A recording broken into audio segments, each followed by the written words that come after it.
First carrot, rice, கடுகு, கடலப்பருப்பு, மிளகுத்தூள், மஞ்சள் தூள், சோம்பு, பூண்டு, எண்ணெய், முட்டை. ஃபஸ்ட்டு எண்ணெய் ஊற்றிக்கலாம்.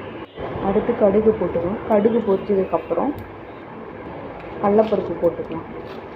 தேவையான அளவுக்கு போட்டுக்கோங்க. அடுத்து மிளகா போட்டுக்கோங்க. அதை நல்லா வதக்கிக்கோங்க.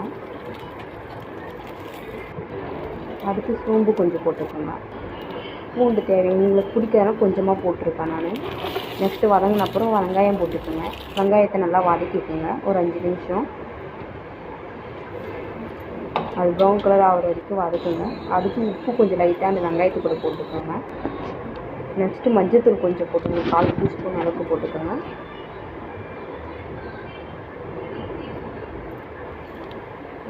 கேசரி பவுட்ரு லைட்டாக போட்டுக்கோங்க. கலருக்காக போட்டுக்கோங்க லைட்டாக. கொஞ்சமாக மிளகாத்தூள் நல்லா வதக்கிக்கோங்க. அடுத்து கேரட் போட்டுக்கோங்க. வதங்கின அப்புறம் கேரட் போட்டு அது வேகிறதுக்காக லைட்டாக கொஞ்சமாக லைட்டாக தண்ணி ஊற்றி நல்லா வதக்கிட்டு க்ளோஸ் பண்ணிவிடுங்க. க்ளோஸ் பண்ணிவிட்டு இப்போ எடுத்து கொஞ்சம் ரெடி ஆகிடுச்சு. நமக்கு ரெடி ஆகிட்ட அப்புறம் நமக்கு முட்டை போட்டு கலரிக்கங்க. கலரிக்கப்புறம் ஒயிட் ரைஸ் போட்டுக்கோங்க. ஒயிட் ரைஸ் போட்டு கேரட் ரைஸ் ரெடி.